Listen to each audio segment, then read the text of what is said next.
Live. Everywhere. On netrootsradio.com.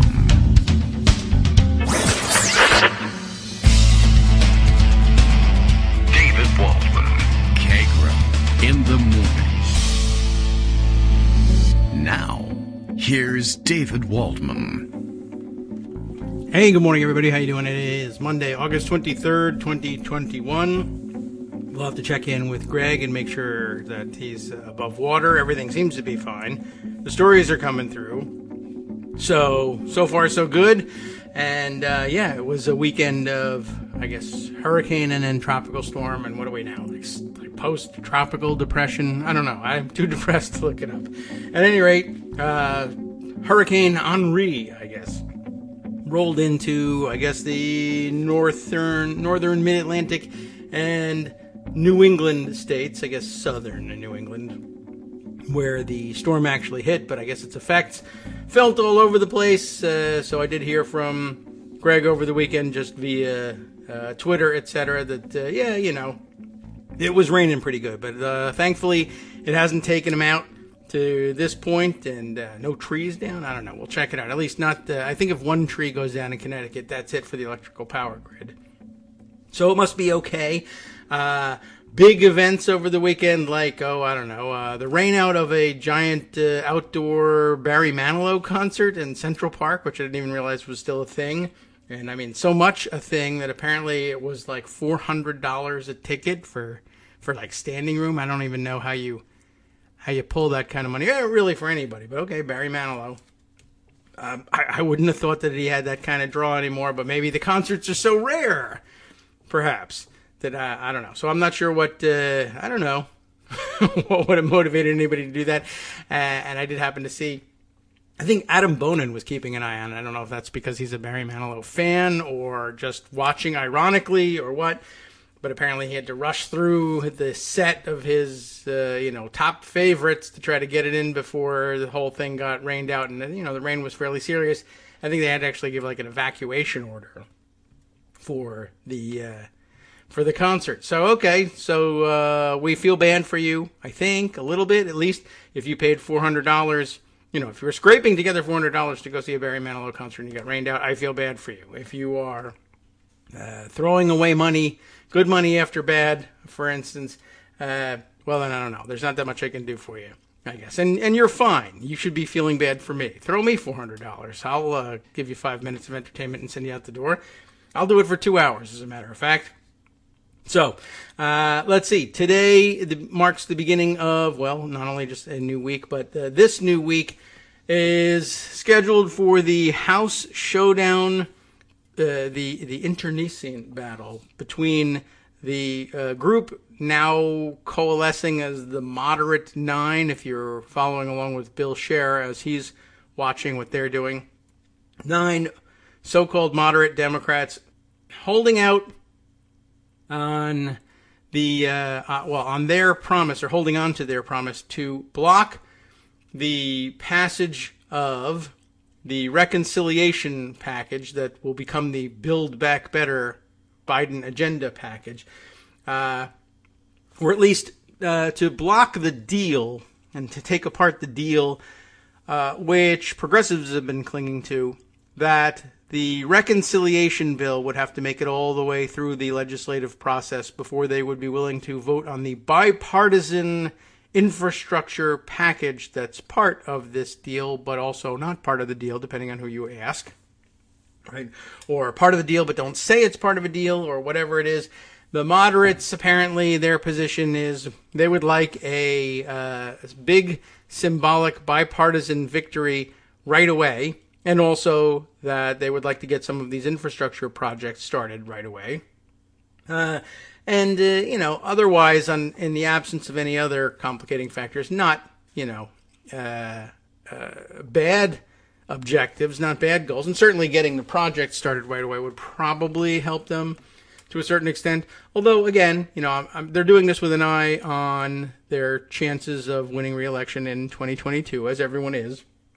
And I guess they've made the calculation that earlier is better for a big bipartisan victory, as opposed to not necessarily that later is better, but that later might have some advantages, like people will remember it, or people will still have it in mind when they go to the polls.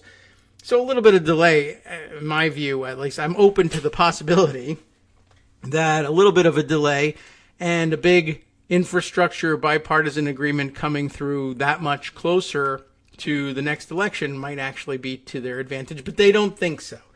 They think sooner is better, and it may be the case. I don't know. I'm not certain what they're facing in their districts, etc. But of course, the whole thing is about progressives making sure that the moderates are still there for them when it comes to voting for the big and more ambitious and therefore more expensive package later on. And there's really no guarantee that they actually will be.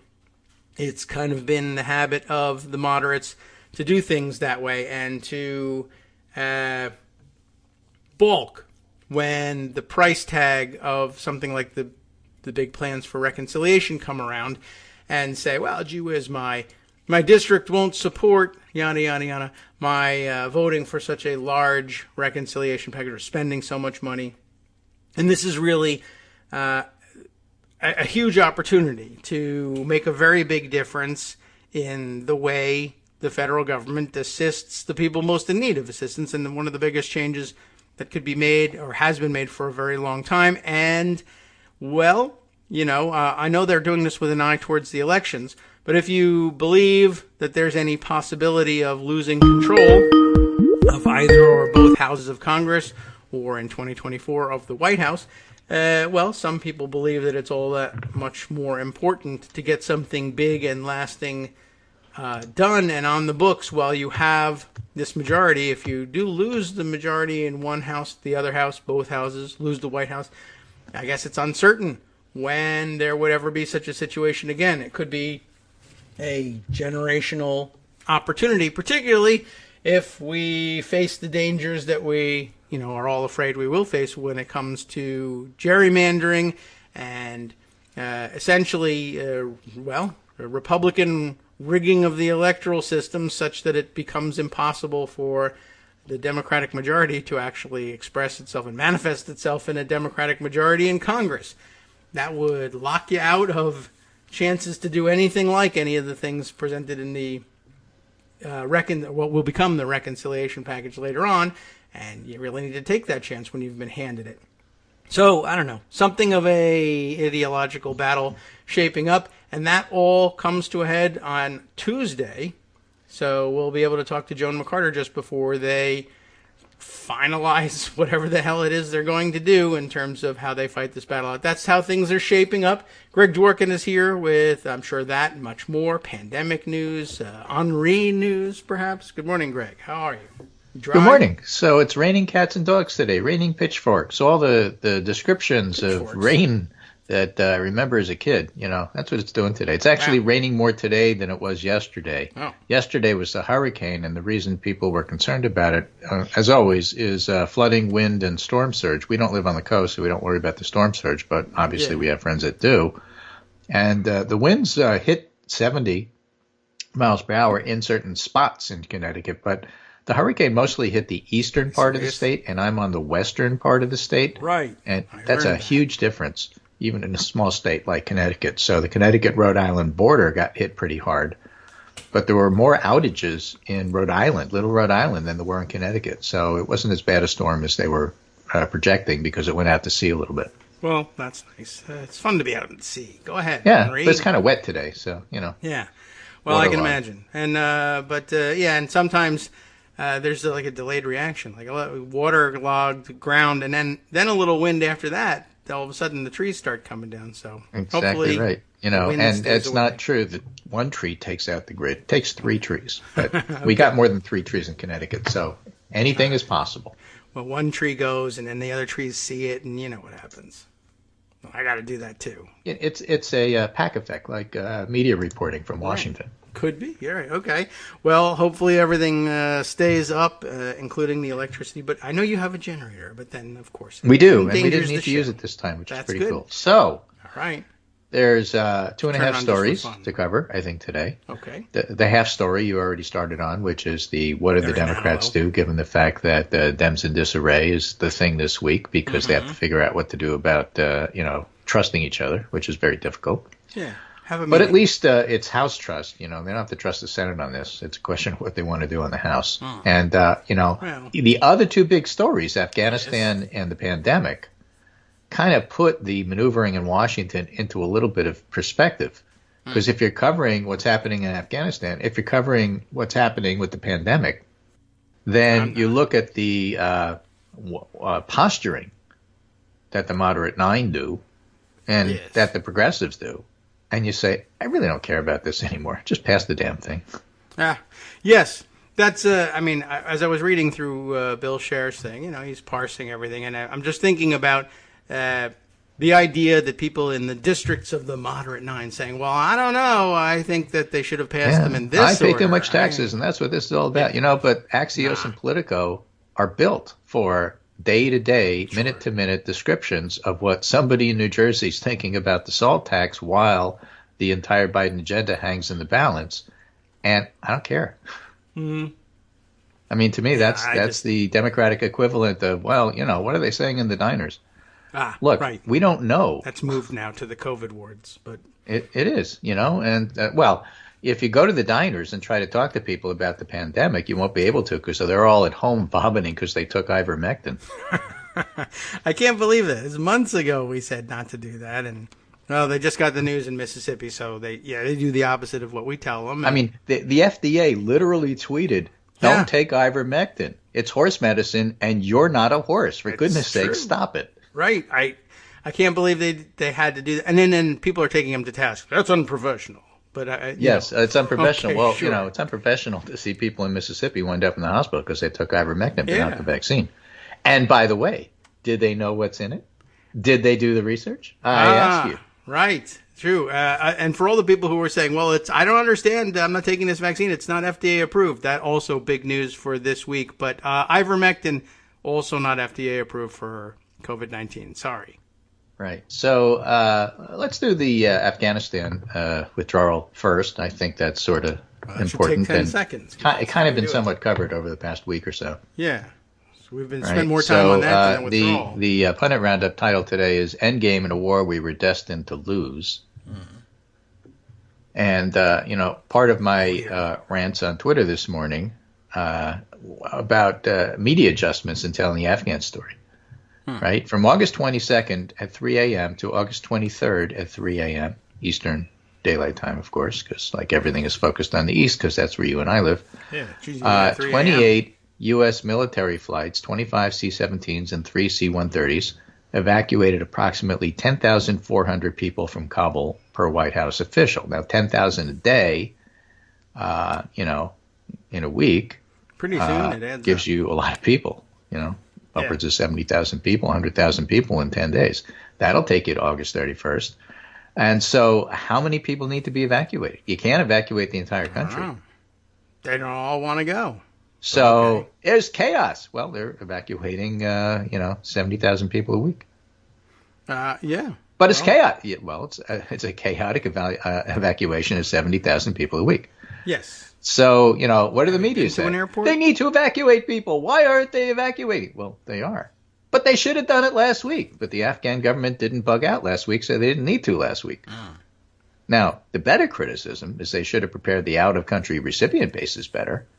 In Germany, for example, the big base there is, I think the cafeteria is under renovation. So the German restaurants are stepping up and feeding 2,000 people a day. I don't like that. Bratwurst Of course, for everyone. they're Muslims, so you can't get worst, or all of the worsts. Yes. But you're getting plenty of noodles.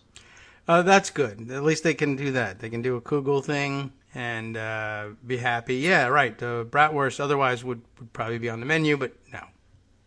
All right. So, people are stepping up and doing the right thing. And maybe you could have done a little bit better about preparing that sort of thing. Well, why didn't you prepare the special visas, the SIVs? Yeah. Well, it turns out that's because Stephen Miller blocked anybody from doing it. Right. Okay. I mean, actively went out of his way to put people in each of the agencies responsible, including state, for these visas, and made sure that nobody was getting them. It was an active intent, just as it was an active intent to sabotage whatever was going on in Afghanistan when Trump knew he was losing, so that Biden would be stuck with it. I mean, that's not imagination. That's actively what happened. Stephen Miller probably was doing that, and not even necessarily with an eye. He might not have had an eye on Afghanistan. Just all visas, and anything that would grant people who don't live in this country now the opportunity to come into this country. Miller's opposed to it. So right, but especially after Trump got to the Doha deal with the Taliban. So Steve Bannon writes, asked about the Trump administration's 2020 deal with the Taliban. Nikki Haley tried to change the subject. I guess that's understandable. Team Trump doesn't want to say, and they don't know what to say. But this won't end the conversation because they're responsible for a lot of what happened here, as are a lot of administrations going on behind Biden. So what happens now is the media features all of their blob friends. The blob is the nickname in Washington for the foreign policy establishment that is diplomatically never wrong, and so it's hard to pin them down on exactly what they think and why they think it. The Ryan Crockers of the world. So they feature their blob friends who got us here, telling us why leaving is wrong, but they themselves weren't because they're experts. Right. And what happens is that all of the "we needed to get out a long time ago" voices are actually blocked from being booked, which has been documented. Can't get a visa. Talking to the bookers, I can't get my non-interventionist people on the air. They only want to talk to people who want to talk about why leaving is wrong. Wow. Well, I don't know why you're all so clingy about this war. We'll have another one. Don't worry about it. And so, I ended that rant on Twitter saying, look, if you think this is Biden cheerleading, you slept through 2003 when anti-war voices were silenced. I mean, that's almost literally how Daily Kos got started. Yeah. I think that would be the origin story.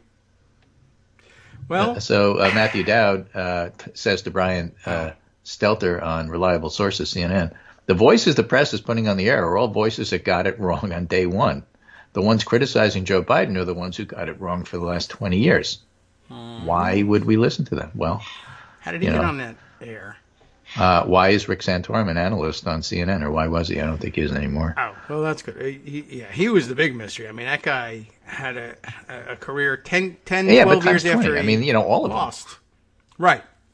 Now, he's just a special case. Let's get John Bolton on NPR he wasn't smart when he was comment innocent. On the Afghanistan withdrawal. Yes. Well, we're used to that. I mean, we weren't even really ever used to taking Rick Santorum. That's ridiculous. Seriously. Why does Bolton have any credibility? The one time he had a chance to speak up, what did he do? He waited for his book. Yeah, that would have been the thing to do, right? I want to come on and speak on Afghanistan. Well, write it down. Put it in a book. Yeah, put it in a book. We'll get back to you. We only have book authors on this show. Pretty much they do only have book authors on the show. That's actually how you get on. Right. So, don't write any articles. You're a journalist, so hold on to it. It's going to take a year, but pretty soon you'll be TV famous, too. Right. All right. Well, no explaining any of that. There was never explaining any Rick Santorum, who, like I said, even when he was in the Senate and important, was dumb. But Yep. So E.J. Dionne writing in the Washington Post, the Afghanistan outcome is ugly. Biden was still right to say enough. Mm-hmm. The U.S. is highly competent at fighting wars when the objective's clear. Victory is the only option, and a large share of the public supports the engagement. But we've been rarely good at sustained commitments on murky conflicts where the goal is a vague political statement that's neither victory nor defeat, domino effect, Who's going to be good at that? Nobody. We ought to have learned that lesson long ago. Afghanistan has taught it again. It's why President Biden finally said enough. And Biden's decision to withdraw is a cold, realpolitik judgment. However brutal the Taliban is, however reactionary and oppressive it might be towards women in particular and dissenters from its purest religious doctrines generally, U.S. interests would not be served by extending our military commitment any longer. Biden says he's now discussing extending the August 31st deadline separately to withdraw U.S. troops from Afghanistan, but is still hoping to meet it. And again, with that 10,000 a day, maybe he will. Again, we have to stay in Vietnam because the dominoes will fall if we get out. That was always wrong. And have we learned anything? Well, some people have. I guess so. I don't know how many dominoes there are in that area. And if the dominoes in that area fell, would it be terrible? It would be bad news in Pakistan. But what if now, the are you arguing, not Azerbaijan, you, David, you, the general public out there, yes. Are you arguing that we invaded Afghanistan to make it safe for women? I am not. Am I? I mean, was that the goal? No. The goal was to kill bin Laden. Right, yeah. Well, we did do that. And we bugged out at Tora Bora in order to invade Iraq, and that mistake, 20 years later, is the inevitable result. Okay. And, right, well, yeah, I don't know where, I mean, that was a nice thing. It sounded like, well, you know, while you're there, maybe you could do something about the way they treat women. By the way, the Afghani girl robotic team got out safely. That's good. Could have built their own very plane. Good. You know, so if that's your media story, there it is. New poll: despite implementation problems, 60% of Americans continue to support withdrawal from Afghanistan, according to a poll conducted August 17-19. Only 22% oppose Biden's decision. 67% want to prioritize domestic policy issues over foreign policy, so some things haven't changed. Other voices are starting to get on the air. Admiral Mike Mullen on This Week ABC reflects with regret on advice to boost U.S. troops under Obama and attempt to build an Afghan army. What I thought we could do, and I advised President Obama accordingly, is I thought we could turn it around. Obviously, I was wrong. Okay. Stand-up guy, that Mullen. That's nice. Navy in Afghanistan. Okay. Right. Approval of Biden's handling of the coronavirus among adults, 53%, was 69% in April. Approval of Biden's handling of the economy, 47%, was 52%. Approval of Biden's handling of Afghanistan, 25%. This is Mark Murray in the NBC poll over the weekend, pointing to the 16-point drop for Biden on the coronavirus handling. NBC's bipartisan team of pollsters say COVID, more than Afghanistan, has dented the president's numbers, but dented them only a little. Larry Sabato points out new CBS poll shows essentially the same as new NBC poll. Biden's 50-50 job approval. Approval down 8 points in a month, but hardly the massive drop much of the Beltway expected. And 63% still support U.S. leaving Afghanistan. So it was a rough week, but the good news is that the evacuation is taking place in a measured fashion, steady, 10,000 a day. And by the way, Region 4 in Florida, COVID may be peaking. You know, it's early. You always want to see midweek numbers before you say that. But looking at the numbers from CDC and from Worldometer, it may be that Florida and the U.S. is reaching a bit of a peak. The wild card, of course, is a school. Yes. Because everybody has different school policies, and we're unsure how it's going to wind up spreading in school. So to that, I had a little bit of a public health rant this morning as well. Oh. I wrote to my public health friends, who I love and admire, try not to be a purist about doing the perfect thing. Pick a reasonable course of action, be honest about it, and then explain it and defend it. For example, Washington Post this morning, third Pfizer dose significantly lowers risk of coronavirus infection in seniors, Israeli data shows.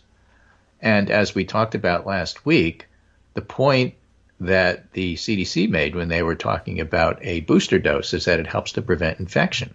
The hospitalization and death statistics that public health identifies as being the most important aren't changed that much by a booster. And so some of the experts said, so why do we need a booster? And the answer is because it changes the infection rate. Yeah.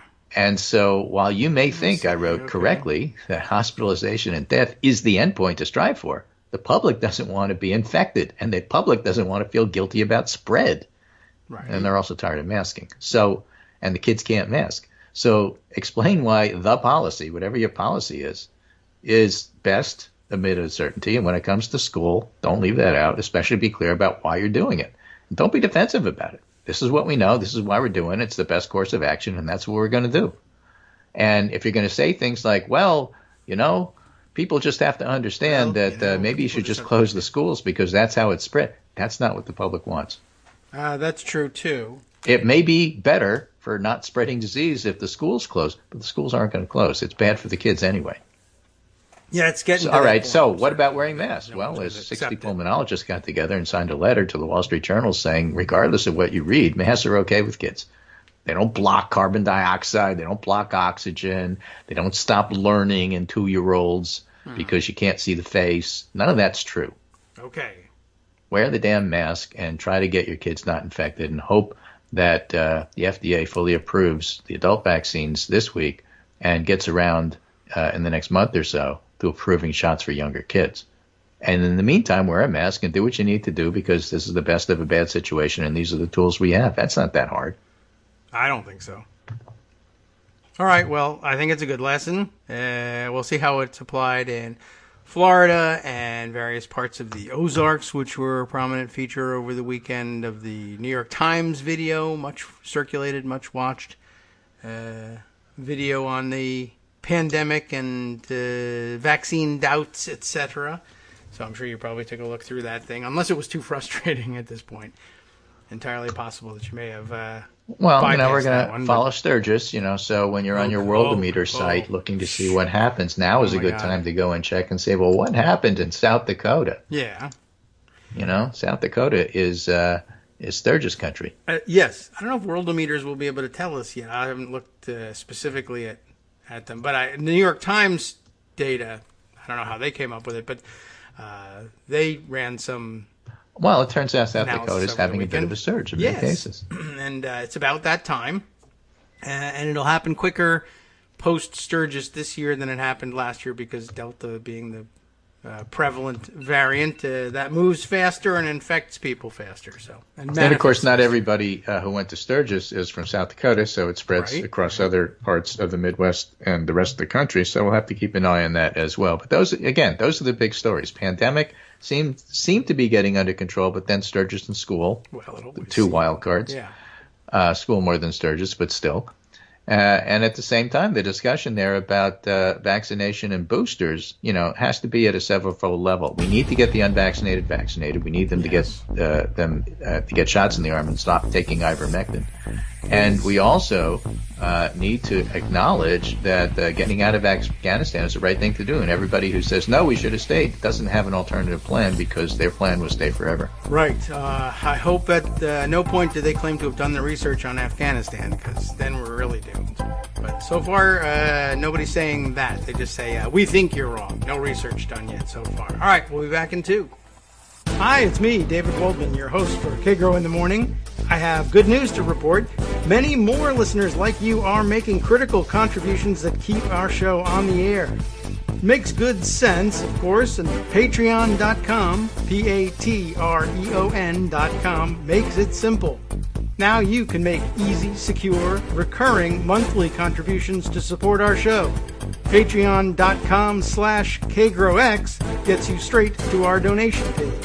Maybe you'd like to thank us for helping keep you sane during the Trump era. Maybe you're looking forward to in-depth explanations of what's going on in the Biden administration. Whatever it is that keeps you listening, we need your help to keep bringing it to you. And hey, if you happen to prefer using PayPal or even the Square Cash app, we're up and running with those options too. Thanks again, everyone, for all of your support. We literally could not do this without you.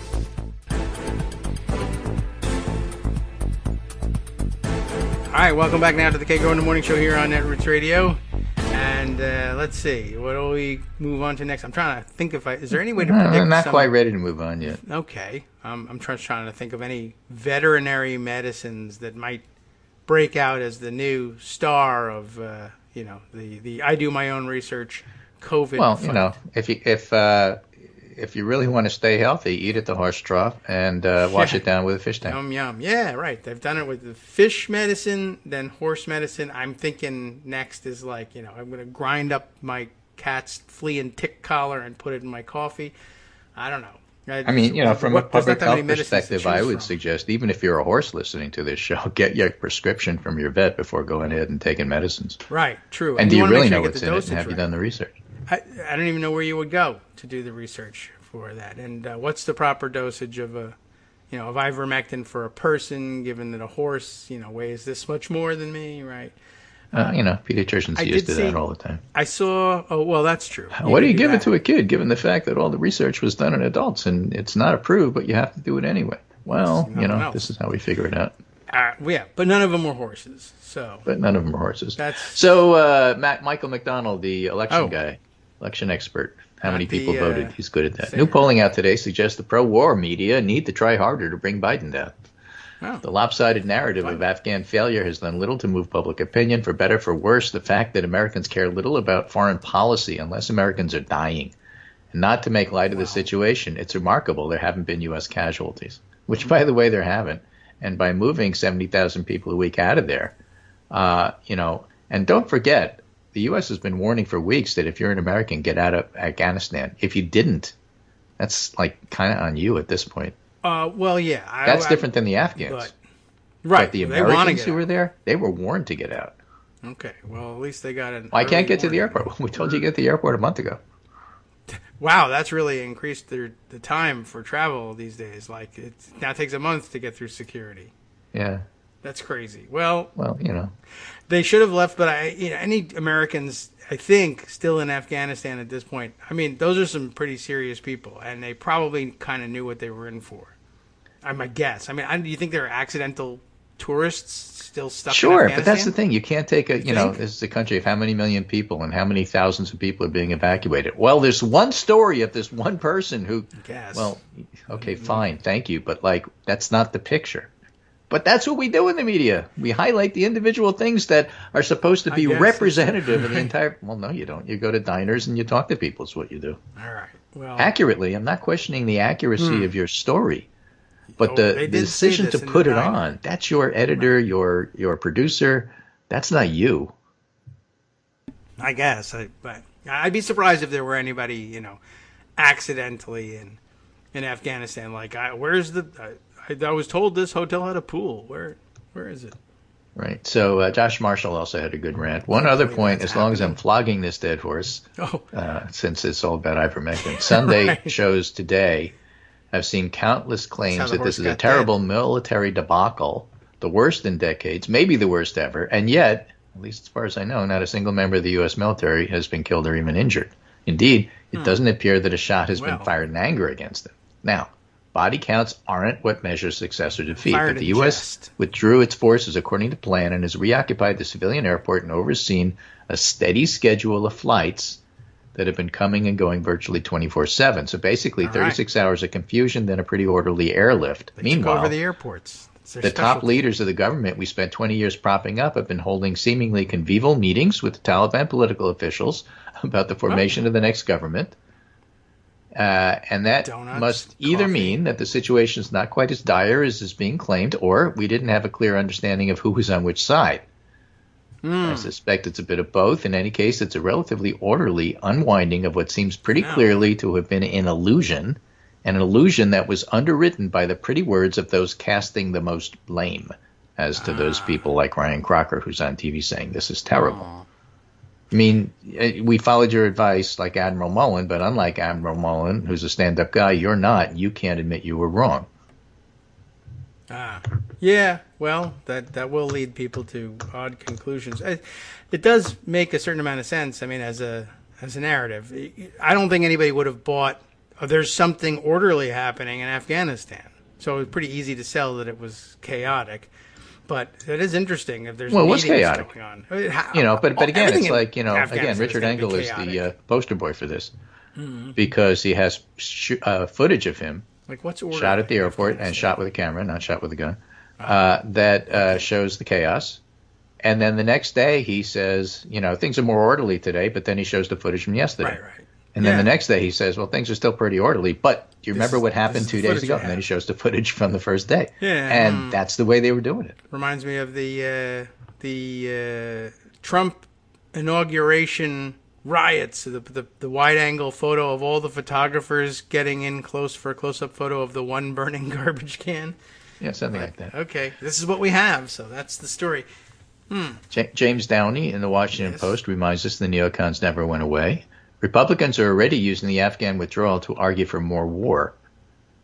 Well, see? The U.S. long overdue departure from Afghanistan was always going to be messy thanks to 2 decades of mismanaged and misguided occupation. So that concept is sinking in slowly but surely as cable gets past there. Let's show what's going on today. If it bleeds, it leads, and we have video of it. We get that. We understand that's where they're at. And, it's not the first day coverage that I mind at all. It's the next week coverage that matters. Friedman was right. Tom Friedman was right. It's not the day. It's not the day after. It's the day after the day after. The U.S. long overdue departure was always going to be messy, which is true, thanks to 2 decades of mismanaged, misguided occupation, also true. Even by that standard, the current withdrawal has been poorly executed, leaving the Biden administration with both short and long-term problems. In the near term, U.S. needs to evacuate thousands of Americans still in the country and welcome many as many Afghan refugees as possible. And again, as we talked last week, right-wing media is switching to this whole thing was set up so that it would make you accept Afghan refugees in your town. Yeah, that was to which many people said, great. Walk, Utah said, bring him in. Texas said, we're ready for him. Oh. In the longer term, the White House needs to resist those who would use the withdrawal to argue for a more confrontational foreign policy elsewhere. Already, Republicans are encouraging the canard that the Afghanistan withdrawal undermines U.S. strength elsewhere. You have Iran with a very radical, brand new president saying, we get to be more aggressive with Israel, more aggressive with Saudi Arabia, said Newt Gingrich on Fox News' Sunday morning features. Has anybody harmed American democracy more than Newt Gingrich? No. You may argue, but I would say no. I don't think I would argue. He's terrible. You already see countries like China threatening Taiwan and saying that America won't come to their aid, said Tom Cotton. Did you know that up until now, China has never threatened Taiwan? Did you know that? I didn't know that. I just found that out from Tom Cotton. Yeah, I thought that history was rife with those threats. It's not just damage in Afghanistan, it's damage globally, said Liz Cheney on Meet the Press, whose father engineered this whole thing and left Tora Bora when he should have stayed and stayed in Afghanistan when he should have left. Yeah. Yep. On the Sunday talk shows, these comments were mostly asides, but they signal how Republicans and other interventionist voices will approach foreign policy debates after Afghanistan. Biden was weak. The U.S. needs to show force. So why don't they invade Grenada? That's available. Not that Grenada needs it, but, it's easy and close, and you got to invade somebody. Right. Plus, you can't invade Mississippi. They're full of COVID. Ooh, yeah, right. You don't want to do that. By the way, once the EUA comes out as not only an emergency, but it's now fully recommended by the FDA, the military is getting vaccinated. Well, they do vaccinate them on a pretty regular basis, with or without the permission of the troops. So, once it's approved, that clears the way for a lot of things, including mandates for various civilian contexts as well. But certainly the military, the brass gets to say, everybody gets this. And you say no, then your military career is over. See you later. Yeah, and in fact, that's happening at the public level. It's interesting that a lot of Kaiser Foundation had a story about this. A lot of companies are now mandating, suggesting, or making policy, since that sounds softer than mandating, that you get vaccinated or you get tested. And the testing is a hassle because it has to be every week or twice a week. And that's part of the point. Making it such a hassle is a soft way of persuading people to get the damn vaccine already. We know that from flu shots in hospitals that didn't require all their personnel to get a flu shot during flu season. The deal was get a flu shot or you have to wear a mask every moment of every day that you're working. And that's been true for years in American hospitals. And that policy of you have to wear a mask if you're not vaccinated, because if you get your vaccine at the hospital, they know who has and who hasn't. Then actually a lot of people are persuaded to go ahead and get the shot.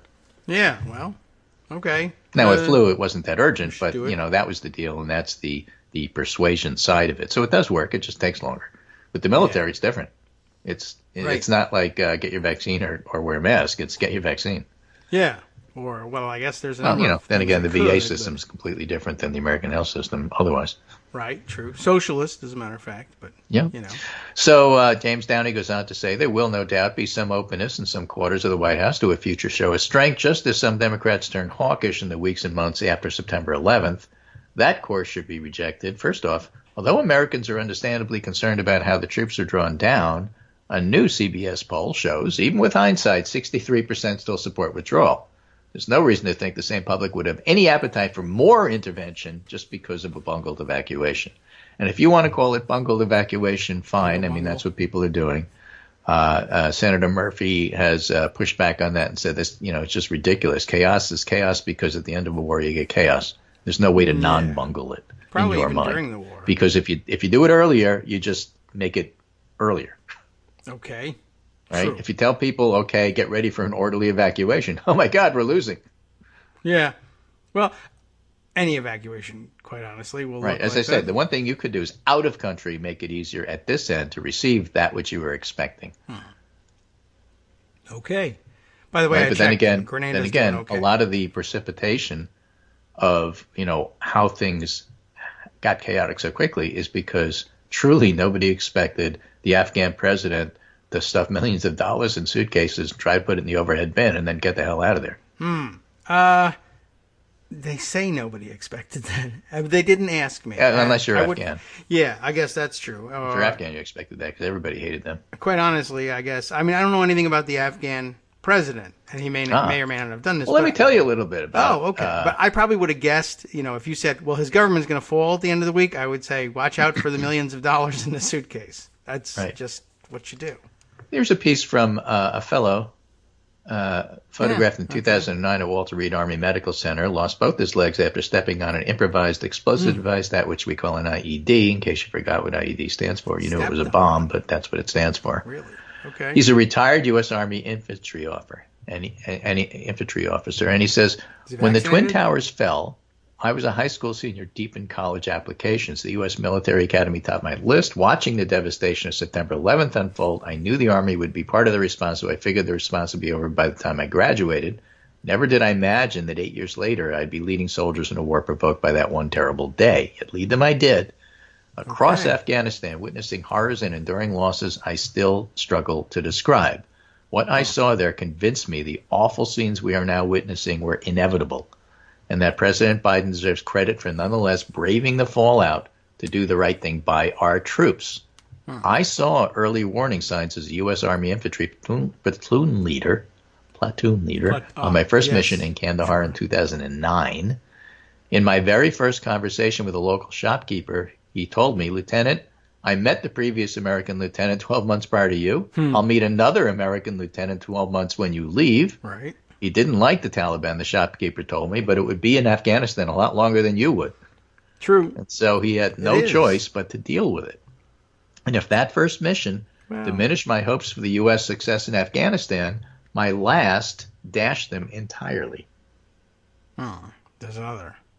On August 8th, 2009, 2 days before national election, I was supposed to partner with Afghan army forces to reconnoiter local polling sites. Afghan election. As I walked across our base that morning, I learned that my Afghan partners had fled overnight. They didn't want to risk their lives to protect their own polling sites. Instead of reconning the polling sites by ourselves, my soldiers and I patrolled some nearby orchards. Within 10 hours, Sergeant Troy Tom, 21-year-old from Shiprock, New Mexico, was killed by an IED. My forward observer, Specialist Jonathan Yanni, 20, of Litchfield, Minnesota, was killed by an IED. Several hours later, I too stepped on an IED, but my bomb was small. Instead of killing me, it only severed both of my legs above the knees. So for 20 years, at a cost of 2,448 American lives and more than $1 trillion taxpayer dollars, we attempted to do what the shopkeeper knew we could not: outlast the Taliban. We built schools and hospitals, trained, paid, and supplied the Afghan military. In exchange, we got an Afghan army that laid down its weapons and government leadership that fled the country. By pursuing this full-scale nation-building effort rather than a small-scale counterterrorism operation, we gave up what little advantage we ever had over the Taliban. As they are fond of saying, America may have all the watches, but Taliban has all the time. No, they live there. Am I angry that my fellow soldiers gave lives and limbs for an effort that is clearly ending in defeat? Of course. But I'm even angrier that our nation's leaders ignored reality and insisted for 2 decades that the war was headed in the right direction. Nearly a score of different generals in charge of the war effort and 3 presidential administrations chose to extend an unsustainable status quo rather than acknowledge hard truths, and none of them face any consequences. And now in Biden, we finally have a president who won't be cowed into inaction by the threat of political damage. Earlier this week, he said, how many more generations of Americans' daughters and sons would you have me send to fight Afghanistan's civil war when Afghan troops will not? Because he's unwilling to simply say more. He's being unfairly vilified. A reminder, by the way, Biden is the only president of that bunch who actually had a kid serve there. Yeah. Right. Yes, there are things the administration could have done better. They should have prepared for the distressed Afghans rushing the airport by sending additional troops to facilitate our evacuation. They should have developed a clear plan for helping tens of thousands of our Afghan partners, and if nothing else, communicating a well-defined exit strategy to the American people ahead of time would have helped manage expectations and stave off criticism. By the way, that certainly wouldn't have calmed the chaos. It would have made it even more chaotic. Because if you announce ahead of time that you're leaving, guess what? But to cite the messiness of our withdrawal, he writes, as evidence that this war is worth continuing is short-sighted. We went into Afghanistan to combat a known threat. After 2 decades, that threat has evolved. As Biden said Monday, we can successfully conduct counter-terror operations without a permanent military presence. Over the past several days, veterans like me have been asked whether our service was in vain. My answer to that won't be if we draw the correct lessons.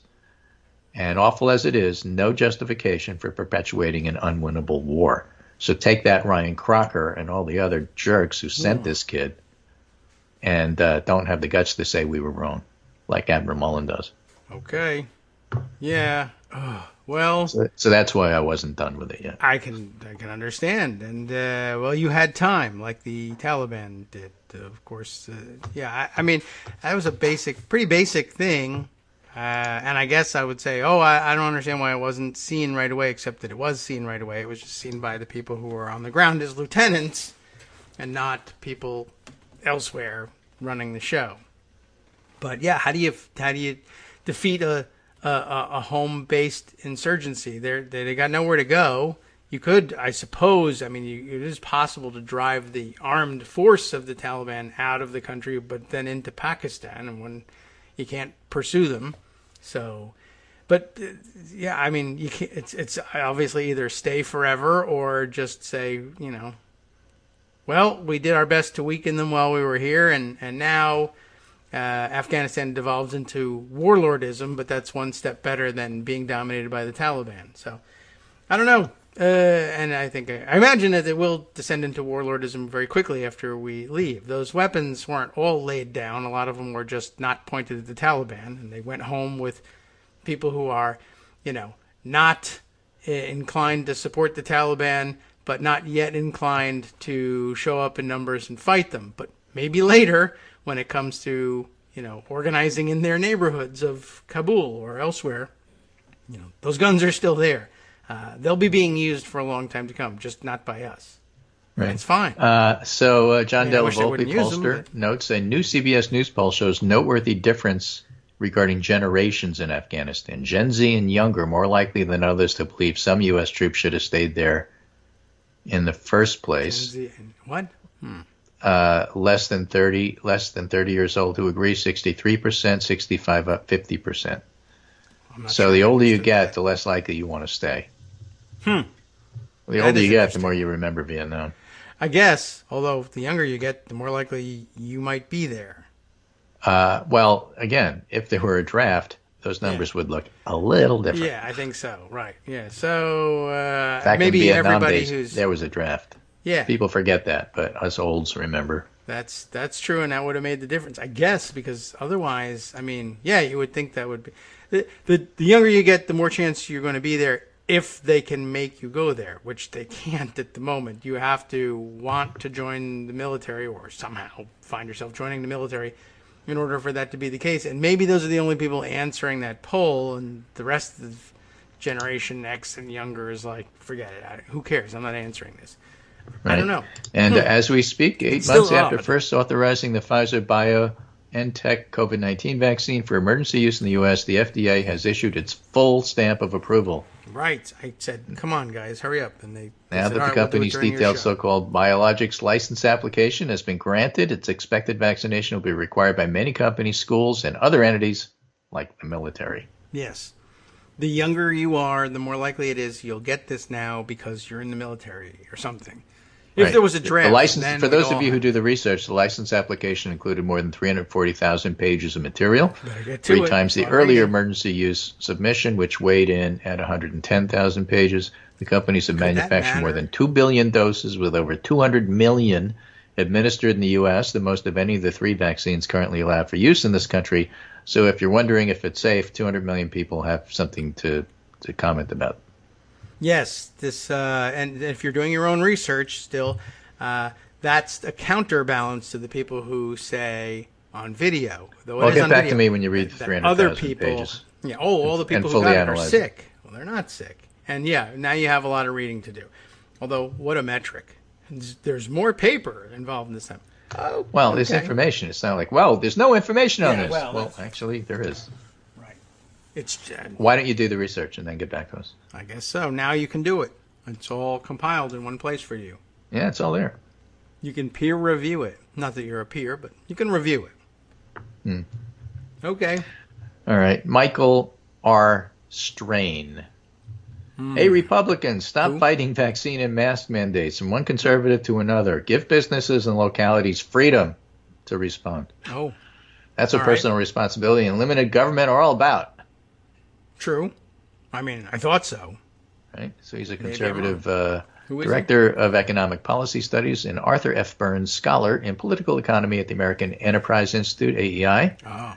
Oh. So listen to him, Republicans. All right. It's all about freedom. Freedom to wear your mask. Right. And I liked you mentioned last week the brilliant people in Texas who are in the school districts who are making masks part of their dress code is a great workaround. You would think, I thought like a year ago, 2 years ago, 3 years ago, they said businesses can do whatever they want, up to and including gay wedding cakes. So I think they could probably mandate this for their employees if they want to. Everything except that. They're now not allowed to do that anymore. I also saw people suggesting that maybe insurance companies could play a role in this, that at this point, I don't know whether the FDA approval would play into it at all, but they might at some point say, well, we went along for the ride when the government asked us to do it to make sure that everybody was able to access COVID treatment and therapies, and then eventually the vaccinations free of charge, no payment out of pocket.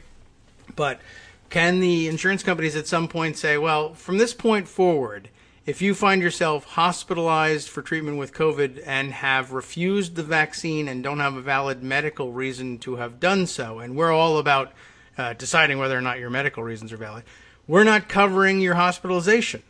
That might change things a little bit too. So one last thing before I go. Nicholas Grossman, who is editor at Arc Digital, very sharp eye, also international relations professor at University of Illinois, writes, I get the sense Biden saw his primary challenge regarding Afghanistan was stopping the military and foreign policy establishment from keeping the war going, as they did with Trump and in getting Obama to surge in 2009 and did with Vietnam, even more than the withdrawal itself. So if people say, well, Biden wasn't paying attention to the logistics of how you get people out. Well, actually, what he was paying attention to is the Ryan Crockers of the world who guaranteed would run to the media and Andrea Mitchell and say, here's why this is bad, and we have to keep going forever. Yeah. And that's probably right. Probably. Well, it was certainly a big challenge, and the easiest thing in the world would have been to just continue. Which, interestingly, that's some of the neocons, or whatever the hell you're calling them these days, argument is, well, it would have been so easy to continue the occupation, which may have been true. You could just continue to occupy a small circle of a safe zone in Kabul for a while, and until eventually the Taliban says, all right, well, what are we waiting for here? We're just going to have to battle this out. And then you would have dead Americans. That's the only other eventuality. And Biden says, what if we left without having you kill all the American troops there? Right. Typical president. Sounds good. That's a bold move, Mr. President. Yeah, oh, my God. What did I make doing wrong? Why are you calling it bold? Right. I'm not supposed to be bold. I'm a politician. Right. I'm supposed to be trailing along in the back here. But yeah, that's what it comes down to, is eventually it would have been either leave or possibly be killed. And then, of course, I guess we could have escalated in response, but no, not the right cycle to buy into. So, all right, well, it's interesting that there are some conservative-leaning and credentialed people who are willing to say that, despite the fact that there are also journalists who've done their own research on military science, I guess. I mean, doesn't that... Well, again, to be fair to the reporters, when you're on the ground and seeing things, you don't forget it. And they know a lot of the folks who are going to be left behind, and they're upset by it. Yes. And so I get that, and I concede that. Yep. It's just that despite that, it still might be the right thing to do. Yes, especially if you're also flying 10,000 people a day out. Okay. Well, I think that's a fair assessment of well, certainly where things stand. Can't go wrong with that. You've accurately reported the events. I'm not saying you're not biased, but okay. At least you've done that. I guess that that does wrap it up. Anything else to cram in? You got like 30 seconds before, or actually a little bit more. Well, Jake before Sherman the writes, music starts. Democratic sources tell us Joe Biden's expected to get involved today and call Democratic lawmakers. The rule vote is tonight. The rule may pass. The moderate group hasn't taken a stance against the rule, but they've held firm on the budget. And Liam Donovan, a Republican analyst with a very sharp eye as well, says something to be said for letting Pelosi handle her caucus until you're needed. But the White House has been weirdly passive in all of this after seemingly to have the Senate absolutely wired for a month or two. That vacuum is important context for how we ended up where we are. Mods don't pull this gambit on the resolution if it's seen as an affront to Biden, but the messaging has been so ambivalent since the initial duel that they can purport to be sticking up for the president's wishes. Well, it's an easy answer to that. One is they're dealing with the Republicans in the Senate, and in the House it's strictly Democrats. And so that's part of it. Yeah. And in the end, they have stronger leverage because it's all Democrats. But anyway, everybody's got to get their two shots in about how it should have been done right. Yeah, I guess so. They should, or maybe they should have evacuated. Well, like I said before, House. I really don't care. I just want to see it passed. So if they pass the rule tonight, that's another milestone. Let's get on to the next one. Yeah, I mean, I guess are they saying they're going to have the vote on the rule tonight, or they're just going to? It was going to be tonight or tomorrow. Committee. And I think it may be tonight. Okay. So the rule vote. Well, all right. Well, it could be. I'd be surprised if that were the case, given that it's a Monday, and gee whiz, and Monday in August, no less. So. Yeah, well, they're on a different schedule because, they think this is important. I guess that could be it.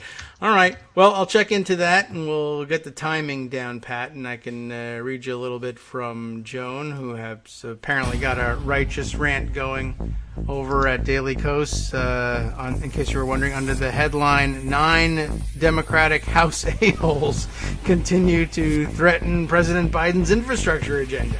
So I think she might be biased against them, which is okay, because I think a lot of us will be.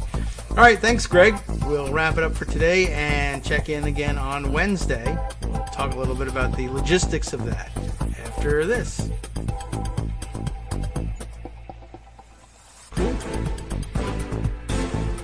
All right, welcome back now to the Kagro in the Morning Show here on Netroots Radio. We even got the little sound effect of Greg's exit. He was updating me, having read Steny Hoyer's page. Steny, of course, being the House Majority Leader. It is often said that the Speaker Pelosi, or any speaker for that matter, controls the floor schedule. And that is true in a way, but technically the actual control of the floor schedule really falls to the Majority Leader, who, of course, would do so in consultation with the Speaker, obviously. But it's actually the House Majority Leader's job to work out the floor schedule things, and be the floor leader when the question of what's coming up next really comes to the floor.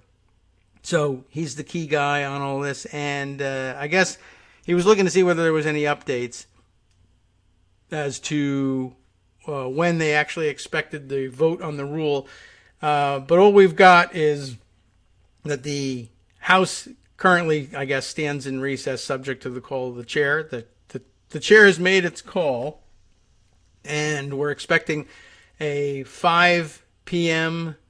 Resumption of activity in the House. But whether or not they actually will vote on the rule, or maybe they'll begin debate on the rule, and I guess if a vote is called, I had my doubts about this because I thought they targeted Tuesday as the big day, and as usually is the case when calling the House back into session. Monday will be the travel day for that, and Tuesday is when members will actually have arrived in D.C. and be present to cast their votes. Although I guess it's possible, if they're still working under the remote voting rules that had been imposed under the COVID protocols, I suppose they could, in fact, hold the vote today. But I think what we might find is debate on the rule, and then, a voice vote quickly taken on the rule, and somebody saying that they want a roll call vote, which is the usual procedure.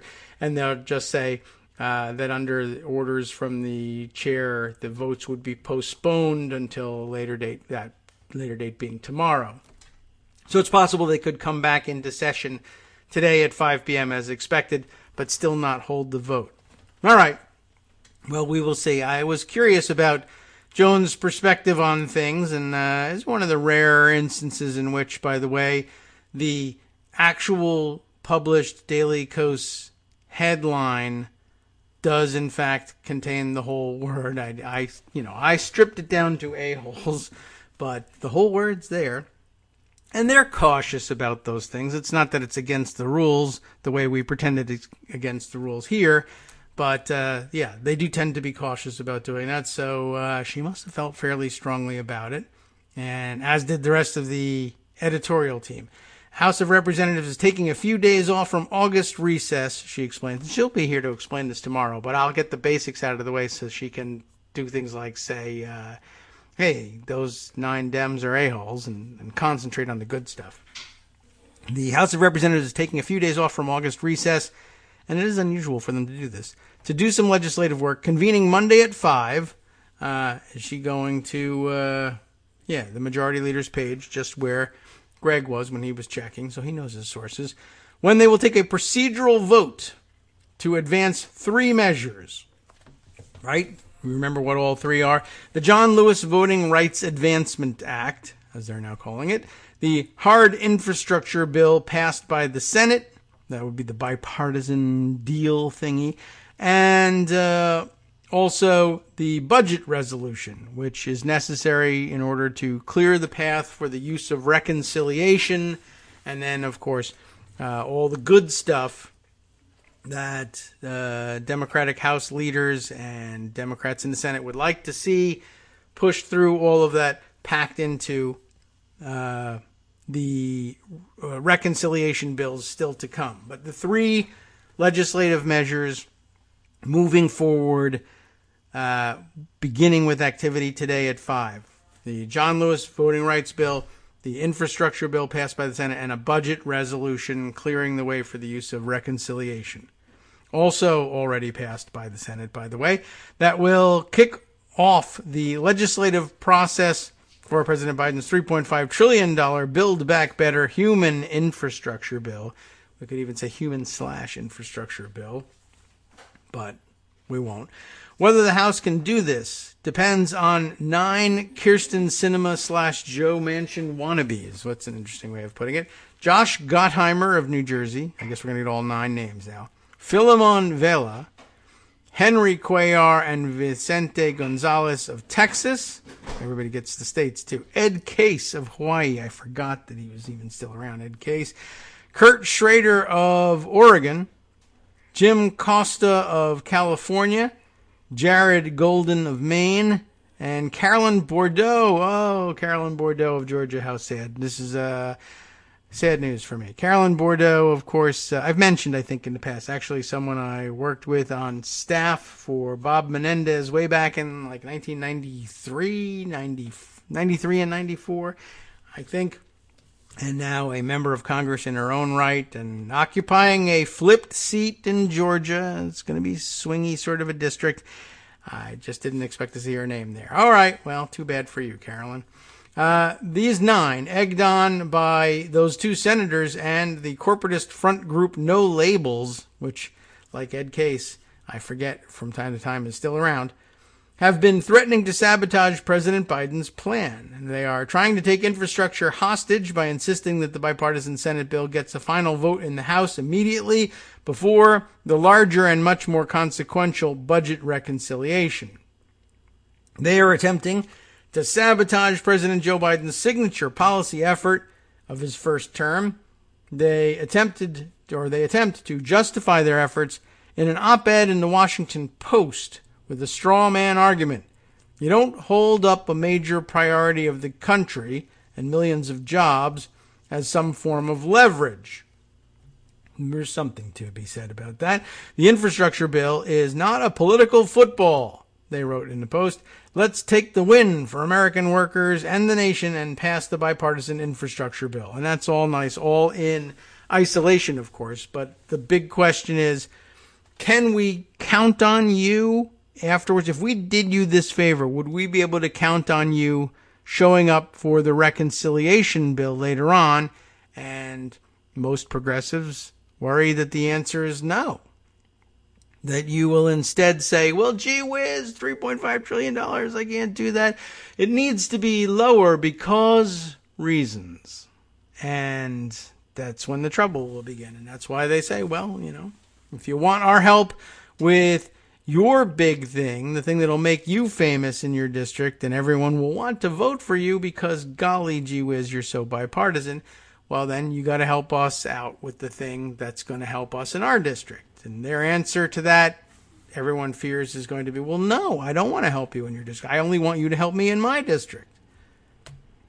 The big majority of the Democratic caucus in the House, anyway, is not trying to hold up the Senate bill. Even if they passed it this week, it would not be operable until October 1st. Is that right? Is that the effective date of the bill? That's pretty serious. Speaker Nancy Pelosi pointed that out in a letter to the entire caucus over the weekend. The House is hard at work to enact both the Build Back Better plan and the bipartisan infrastructure bill before October 1st, when the BIF, the now bipartisan infrastructure framework, now the bill, would go into effect, she wrote. Further, the uncertainty of the Delta variant insists that we move expeditiously. Any delay to passing the budget resolution threatens the timetable for delivering the historic progress and the transformative vision that Democrats share. Even with these 9, supposedly, she added.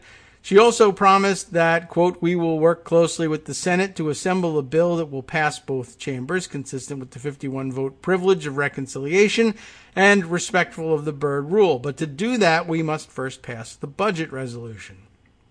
And I guess if there's any worry about the Delta variant threatening the ability of the House to convene in order to pass such a resolution and then later a reconciliation bill, then you want to get as much of it on the track as possible. To further make the point to these 9 that they are being a-holes, Democratic Congressional Campaign Chair Sean Patrick Maloney of New York has been working the phones to remind members that their majority is in jeopardy if they derail Biden's larger priorities. With those calls is the implied threat that the DCCC's support in their campaigns for re-election might just not be there if they don't start playing nice. Although, I don't know whether, to be honest at this point, I don't know if that's a threat that they believe.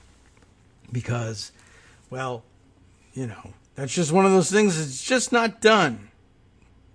Which is kind of true. So I don't know, they'd have to play chicken, but, at least they'd have to play it. Okay. Well, anyway, the 9 jerks, this is getting worse. The 9 jerks are apparently having this tantrum because the strategy that Biden, Pelosi, and Senate Majority Leader Chuck Schumer landed on to work this 2-track process was suggested by, well, AOC, Representative Alexandria Ocasio-Cortez, and they don't like her. So that's the problem. There's no other rationale for why they've taken this absurd stand. At this point, no one in the Congressional Progressive Caucus is threatening to derail the Senate bill. The votes will be there for it, provided the votes are also there for the budget resolution. That's what everyone agreed to. All of the excuses the 9 have come up with are likewise empty. They say they have to keep momentum going for the Senate bill to pass. But it already passed that hurdle. They don't have to woo any Republicans to do it now because they already have. Making it even more ridiculous is that the further this very small group of conservative Democrats dig in, the likelier it is they lose entirely. They could blow up both the Senate bill and the budget resolution.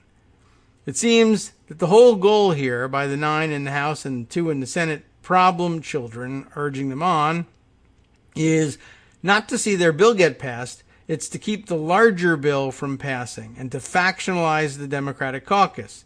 If they did nothing, if they happily gave Pelosi their votes on the budget resolution that will lead to the reconciliation bill, the Senate bill would also get a vote and would pass with the Progressive Caucus people holding their noses after the full budget reconciliation bill passed. Everyone would win, including Manchin and Sinema, who've staked their place in the Senate and with the White House on this infrastructure bill. Everyone but the Republicans, that is. So why don't Manchin, Sinema, and the Nine want that to happen? The same reason Manchin and Sinema are ultimately fighting their own bill. That's what ExxonMobil and all the dark money groups behind them and no labels want.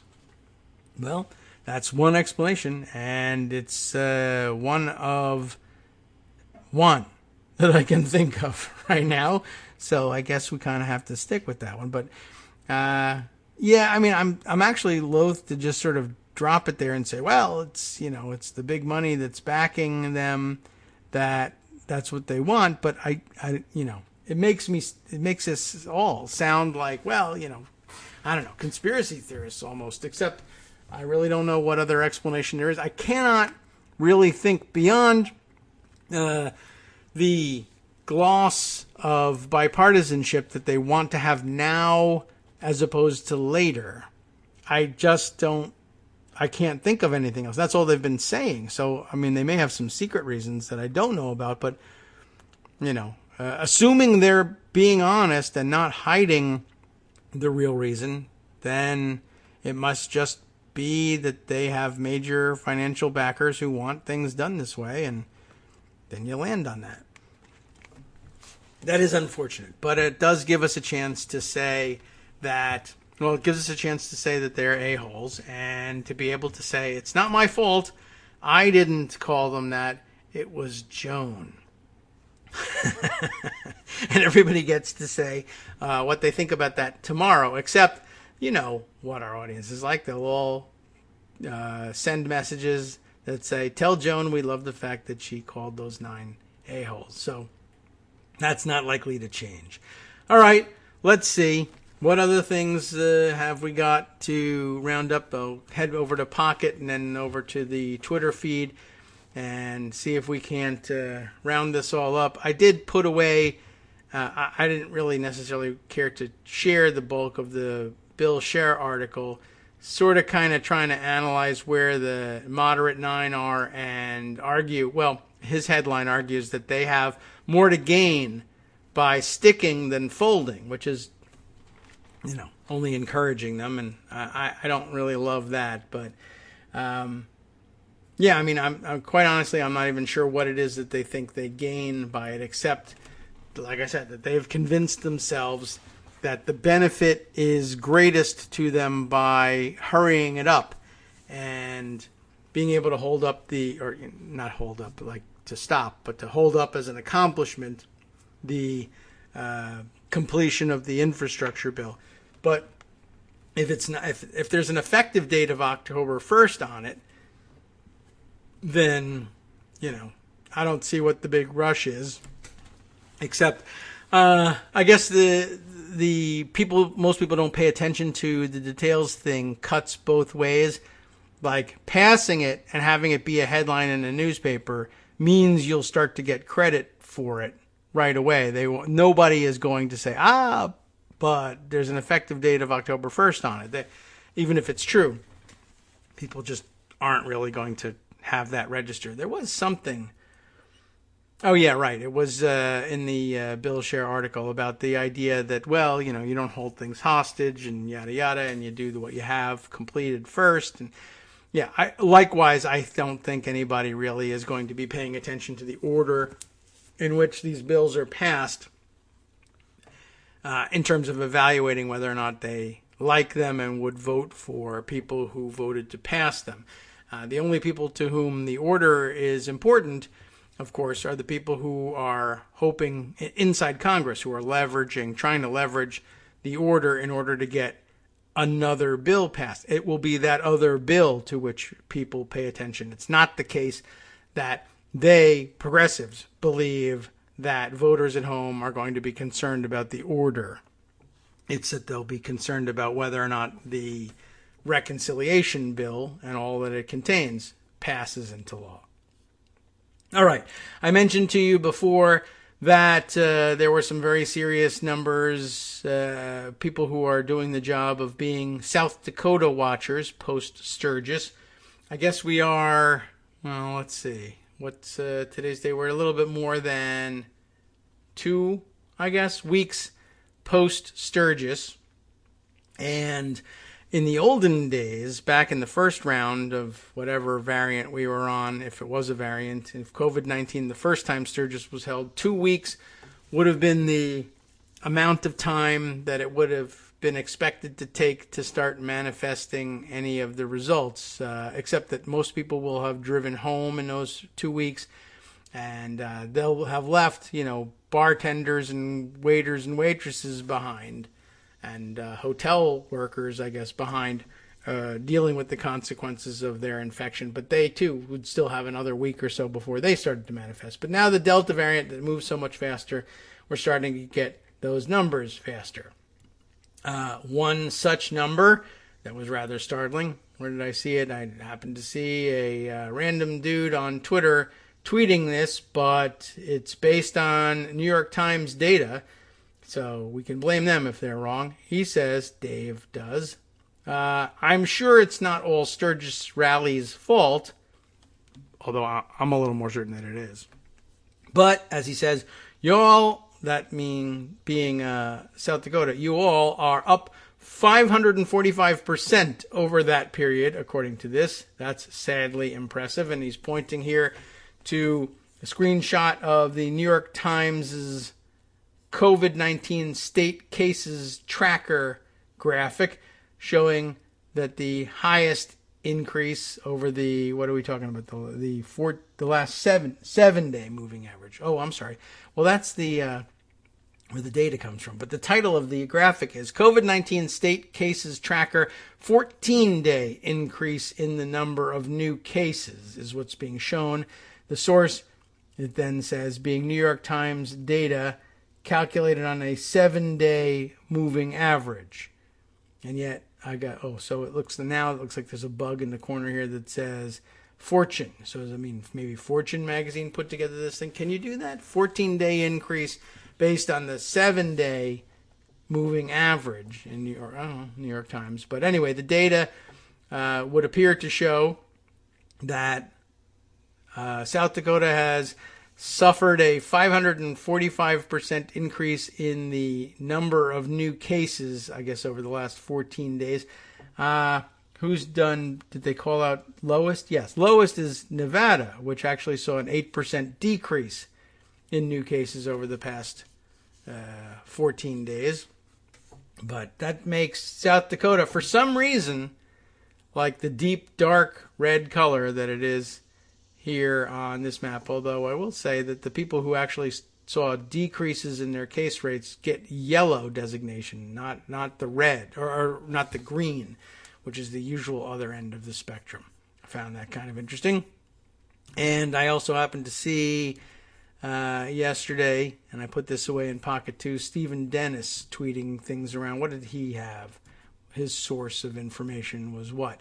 But also focused on South Dakota. South Dakota, which he notes, had seen among the lowest case rates of any state in recent months. I mean, they cooled off quite a bit post-Sturgis last year, but they skyrocketed up so high that the total number of reported cases throughout the pandemic per million population still left them right up at the top of the list and still currently third in the country. But their rate of new cases of late, prior to Sturgis, had been pretty low. South Dakota, which had seen among the lowest case rates of any state in recent months, now has the fastest growing COVID outbreak in the United States, according to New York Times stats.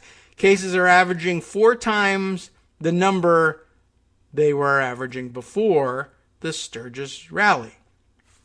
And the link is given here, but also a screen grab of that information. The United States daily cases average, it's not that impressive in South Dakota, 221 daily cases. Per 100,000, it's 25 per 100,000, but of course across the United States, it's 46 per 100,000. But it's only a 39% change in the last 14 days for the United States as a whole. I mean, that's bad news. It's plus 39% in increases in cases, but it's South Dakota, and according to their 14-day change here directly from the New York Times, plus 312%. It's not the 545 that was reflected in the other chart, which may still be accurate given, I guess, what 2 week, depends on which 2 week slice they took, but still 312% increase, not great. So what do you know? To no one's surprise, getting 750,000 bikers together in the middle of a COVID pandemic is going to result in an increase in the rate of COVID cases in South Dakota. More of them stuck in South Dakota this time because people got sicker faster, I guess. And even some of the people who had ridden in, probably, I don't know what the stats are on this, but people who rode in last year, should they ride in uninfected, get infected during the week or so of the rally, it might even be longer, 2 weeks, and then take off, they probably took off asymptomatic and got sick on the way last year, whereas this year they may have gotten sick right away inside of the 4 days that the Delta variant tends to take to get people sick. All right. Let's see. I want to catch up on a number of other things, including something probably not all that important in the long run, but of some interest to us here on the show because we track this goofball and what he's up to. Matt Gaetz got married. I don't know whether it was over the weekend or what, but apparently something of a quickie marriage that was described as an elopement in some circles to someone he's had, I don't know how long they've been going out, but is someone who's been described as his fiancée in the past. So not a total surprise, but I grabbed the Guardian's coverage of it for some reason, maybe because their headline got closer to getting at what I thought might be the reasoning behind this. Matt Gaetz, Republican in sex trafficking investigation, marries in California. Now, he's not from California. I don't know if she is from California, but that's where they decided to get married. By the way, 2 bullet points above the main body of the story here in the Guardian point out. 1, Florida congressman denies paying for sex with 17-year-old. And 2, former Rand Paul staffer presides over surprise ceremony. Sounds very interesting. Now, I'll read you the story. We'll talk about it a little bit along the way. Republican Florida Congressman Matt Gaetz eloped to Southern California on Saturday in order to marry Ginger Luckey. I guess she pronounces it Lucky. It's Luckey, in a small ceremony on Catalina Island because they're not elites or anything. The couple had said they would marry next year, so they jumped the gun. So that makes you start to think about questions about why. We'll get to that. Gaetz, 39, is under investigation as part of proceedings that led to the arrest of a close friend, Joel Greenberg, a former tax collector in Seminole County, Florida. Greenberg pleaded guilty in May to 6 federal crimes, including sex trafficking of a child, yikes, identity theft, stalking, wire fraud, and conspiracy to bribe a public official. Bad combination of things. I mean, each one bad by itself, and worse in combination. His plea agreement with prosecutors required continued cooperation with an ongoing investigation into sex trafficking. Gaetz was not mentioned in Greenberg's plea agreement, so don't get too excited. But Greenberg's cooperation could play a role in an ongoing investigation into Gaetz's alleged pay-for-sex relationship with a 17-year-old girl. He has repeatedly denied wrongdoing. Gaetz announced his wedding on his personal Twitter page, which tells you how serious it is, writing, "I love my wife," along with a photo, he in a sport coat, she in a white dress. Usually when you see on Twitter, it's people saying, "I love my wife," trying to do some sort of Borat imitation, but this is Gaetz talking seriously about his new lifetime partner. Vanity Fair reported that Sergio Gore, a former staffer for Senator Rand Paul of Kentucky, performed a ceremony attended by about 40 people. Luckey, 26, is from Southern California, that explains it, and works for a company that focuses on extending the life of products made from plant-based materials. Sounds like a fine job. sounds nice. Gates was in Iowa on Thursday with the Georgia representative Marjorie Taylor Greene, they don't call her that, but I do, as part of a national tour in which they falsely claim the 2020 election was stolen from Donald Trump and downplay the COVID-19 pandemic. That's like what he does in his spare time these days. So why the sudden change of plans? Why quickly get married in California instead of waiting until next year? Lots of speculation out there, but I do remind you of the marital testimonial privilege. You can't make, in most states anyway, force a spouse, well, everywhere really, you can't force a spouse to testify against the other spouse. Sup fam, it's your boy Darwin, aka Darwin_Darko, aka the most reasonable man in America, aka KITM's senior black correspondent. You might remember me from such recordings as Spacemen vs. Space Cadets and We Need to Talk About Joe Biden. Today, I want to bring you good news about that thing you've been struggling with. Do you suffer from giving too much of a damn? Do you turn on the series of tubes and find yourself outraged at the particular way some news organization strung some sentences together only to realize, nope, this is not some fictional hellscape? Well, guess what? You no longer have to accept the life of giving too much of a damn. You can do something about it, because even you, yes you, can be a show contributor. Now I know what you're thinking. Hey, Mr. Most Reasonable Man in America, I'm not some professional podcast talking guy. Don't worry about it. Do you have a smartphone or some other electronic recording device? Well, that's all you need. You too can have a segment where you can read us an important article and give us your take. Read one of your own original essays, or even just give us your commentary on something you'd like to share that's important to you. Fair warning though, side effects may include general punditry, having opinions and hot takes, getting stuff off your chest, and hearing your own voice. If your recording lasts longer than 5 to 7 minutes, please consult kagrox@gmail.com. That's KAGROX@gmail.com.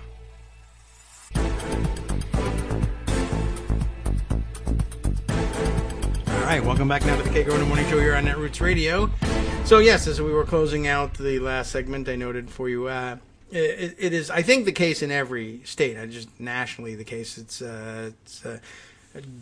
generally the case that there's a spousal privilege, and I think some states may differ in terms of how it's applied and which spouse, if not both, can actually invoke it. But in most cases, in most cases, in most states where spouses are getting along, one or the other of them will invoke a privilege like this.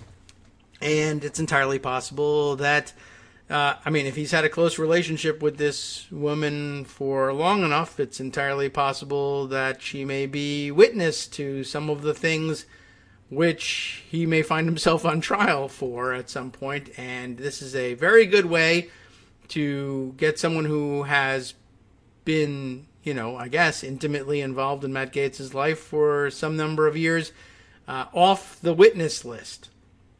They can no longer be compelled to testify if they're married. So, poof, now they're married, and I don't know what kind of witness she would have been, or whether she would have claimed to have known nothing, but she could have known something, claimed to know nothing, and then gotten herself in trouble, perjuring herself as a witness.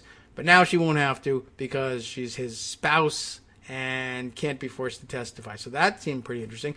Meteor Blades actually had another thought on this, which is, gross and more so than the other one.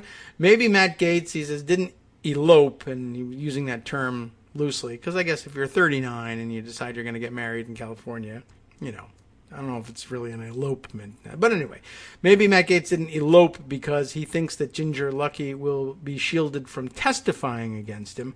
Perhaps, she will be, but maybe there's another reason. Perhaps he's setting himself up for conjugal visits in the slammer, just in case. Wow, I hadn't thought about that. But I guess that's a possibility, too, depending on, I don't know, what the rules are wherever you're serving. And I guess if you're married, I guess they pay attention to such things. And whatever. I hadn't been thinking about that possibility. But it's out there. Just thought I would mention it because maybe. Right? Why not? Anyway, let's see. What other things have we to share with you? This is an interesting note. Let me see. Is this the tweet that goes with it? Yes. This is an interesting story developing over the last couple of days. I mean, again, small potatoes versus all the other dumb stuff that Donald Trump has been involved in, but he may have been flapping his gums again and made more problems for himself. I see here the tweet of Kyle Whitmire, who tweets, by the way, as War on Dumb. So that sounds like a fun follow. He is a columnist for the Alabama Media Group, which, I don't know what else to tell you about that. But he's got this thought about a new story developing that has an Alabama focus. The U.S. Air Force has been defending its decision to locate Space Command, back when it was the Space Command under the United States Air Force, but then got split off as Space Force by the idiotic Donald Trump. But Space Command, I guess, had a decision to make, or the Air Force had a decision to make about where to locate the Space Force Command. And the Air Force has been defending its decision for some time to locate Space Command in Huntsville, Alabama, arguing it was a careful, deliberative process that led them there. And it was possible that was, in fact, the case when they did it. I don't know what all the criteria were, but there's a report that will help us figure this out. But this, from Donald Trump, screws up that narrative and will be ammunition for other states trying to win it away from Alabama. This refers to another of Kyle Whitmire's own tweets, in which he reports that Donald Trump opened his mouth again, and it could be a big problem for Huntsville. And he links to the following article by way of proof here. It is over at AL, that is to say the postal code for Alabama, AL.com. Trump on Space Command move, quote, I single-handedly said, let's go to Alabama, unquote, which I think he thought was going to be like great news for, Trump supporters in Alabama. They would be very excited about it. I believe he has a rally scheduled there in the next couple of days. They're in the middle, of course, of their own COVID spike, so he's going to have a nice unmasked rally in the middle of Delta variant spike. But anyway, I'm sure he thought this will get people in Alabama excited about my rally, but it poses a problem. Leda Gore, Leada, Leda maybe, Gore, is the writer of this piece that Kyle Whitmire was pointing to. Former President Donald Trump, and he is a former president, said he's the one who decided Space Command should come to Alabama. Speaking today on the Alabama-based syndicated radio show Rick and Bubba, yay, Trump said he, quote, single-handedly made the call to locate the headquarters of the U.S. Military Space Command at Huntsville's Redstone Arsenal. Trump referred to the command as Space Force, which is actually the name of the sixth and newest branch of the military, headquartered at the Pentagon in Washington, D.C. Space Command is the organization set to relocate to Alabama. So I guess that they didn't, in fact, rename it Space Force and split it off. I thought that's what they were going to do with the Space Command at Air Force, but I guess not, which means, I don't know what, that Space Force is even dumber. But anyway, Space Force I sent to Alabama, but it turns out he didn't because he spent Space Command there. Trump said via a telephone interview, I hope you know that. They said they were looking for a home, and I single-handedly said, let's go to Alabama. They wanted it. I said, let's go to Alabama. I love Alabama. So he knows he's on the phone with Alabamans, so he plays it up.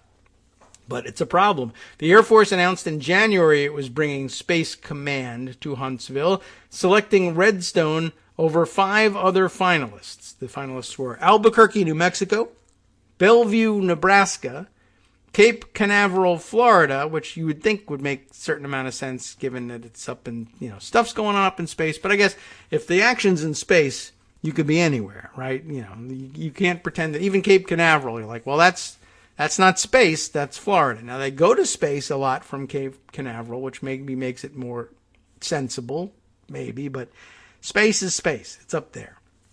So I'm okay with that. The other contenders, Colorado Springs, Colorado, which I think is where the Air Force Academy is, so it makes, again, a certain amount of sense. And San Antonio, Texas. Air Force documents show Alabama bested the closest competitor, Colorado, in 11 of 21 categories. So, it's not an overwhelming show of force for Alabama, but it's a majority. 11 out of 21 categories used to select the best site. Air Force officials have rejected claims that the decision was politically based, even as officials in Colorado continued to fight the move. They say it was politically based and I guess are looking to invalidate the selection. But the Air Force has been carefully insisting that there was a deliberative process with actual criteria and there was all sorts of testing and matrices written up. And look, they were better in 11 out of 21, and that's a majority, and so we moved it there. And in comes Trump saying, no, it was totally political, and I did it myself. That's how I know. So, there you go. Space Command, by the way, first created in 1985 to lead efforts against America's enemies in space. Which, if you read it that way, it makes it sound like you're fighting aliens. But I think they mean efforts against America's enemies in space. That is, Earth-based enemies that we have who might be acting in space against us. We'll go get them, I guess. Anyway, it was dissolved in 2002, but revived in 2019 by Trump, who also created Space Force. He's really into space things.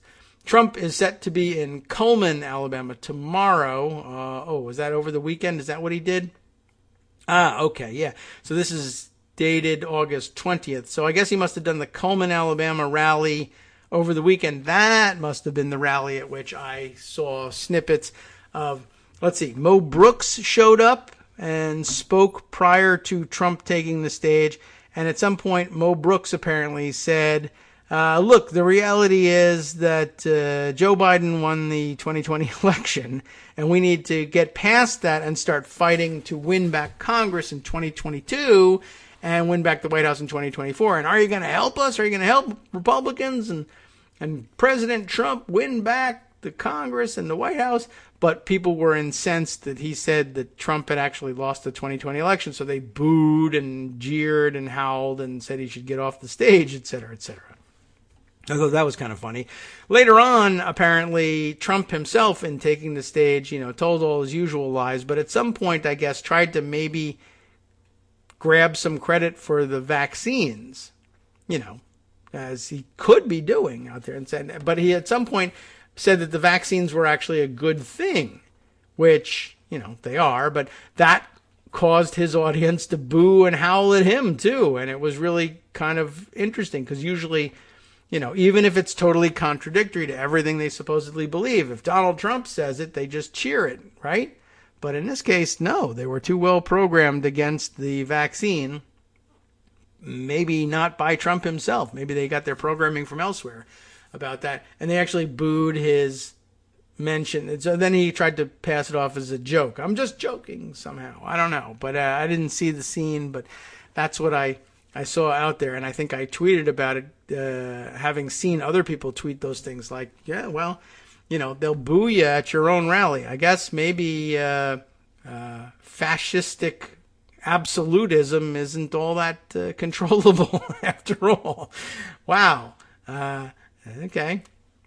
I thought that was kind of an interesting side note to this. But so now also, I guess, there'll be more inquiries made about whether or not the decision locating Space Command in Alabama was in fact properly made. Trump insisting, because he was on his way to Alabama and in front of an Alabama crowd, that it was all him, not ever thinking anything, of course, about, that actually could F things up quite seriously.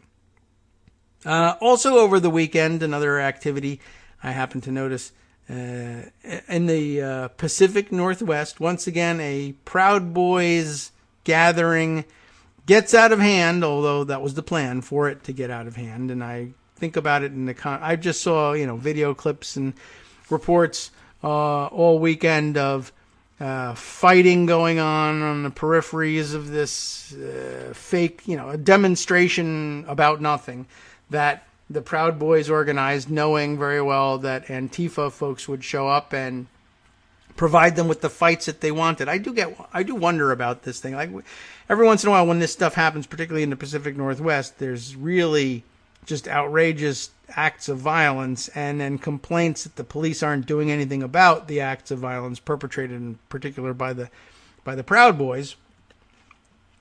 And we all have, our various reasons for believing why that happens. But I wonder about all of it, like how much, if any, of the violence that takes place are, against like random people, normal people who are going about their day in Seattle or Portland or whatever, nearby one of these, just open fights. Do they get dragged into it, or is it, well, Proud Boys want to fight Antifa. Antifa wants to fight Proud Boys. They show up at the same time and then they fight one another. It's bad that the police don't do anything about it and or allow the gatherings even to take place. I really don't know what they're doing with this. But I'm hoping that it's still not the case that just normal people happening by are getting dragged into fights by the Proud Boys and getting beaten up and nobody's doing anything. That would be insane. Anyway, I just happened to see all of those things happening over the weekend, and then looking over at Twitter, saw J.J. McNabb, who covers all these things, saying that armed protests around the country are picking up in the rate at which they're happening, and a new study says they're more likely to turn violent, and that's probably the case and a big worry for all of us. Armed protests are picking up. A new study says they're more likely to turn violent. That from Will Carlos in USA Today, Dateline today, so it is new. The write-up is new and so is the study. Armed protests are 6 times more likely to turn violent as protests where no guns are present. And that stands to reason. And research has shown very often that just the presence of gun incenses everybody, both emboldens the people who have them and incenses the people against whom they're brought to bear. So that's the new study analyzing more than 30,000 public demonstrations in the U.S. over the last 18 months. After peaking last summer, the number of armed protests on the nation's streets has started to tick back up, according to a study from the advocacy group Everytown for Gun Safety and researchers with the Armed Conflict Location and Event Data Project. After a cooling-off period following the January 6th insurrection, there were twice as many. Trying to get rid of a pop-up ad, and that just made everything go kablooey. But after a cooling-off period from January 6th, where twice as many armed public protests in June as in February, with more planned for the rest of the summer. This is the first time since our coverage began at the start of 2020 that we've seen such a continuous increase for so many months in a row, said Rudaba Kishi, Director of Research and Innovation for the Armed Conflict Location and Event Data Project. This last time we recorded a steady rise in armed demonstration activity like this, it culminated in the attack on the Capitol. So, warning that this increase could in fact be predicting something. The study examined 560 instances in which individuals, whether the protesters themselves or people who opposed them, brought firearms to demonstrations. In roughly 1 of every 6 of those demonstrations, violent or destructive activity ensued, the researchers found. At protests where no guns were present, 1 out of 37 turned violent.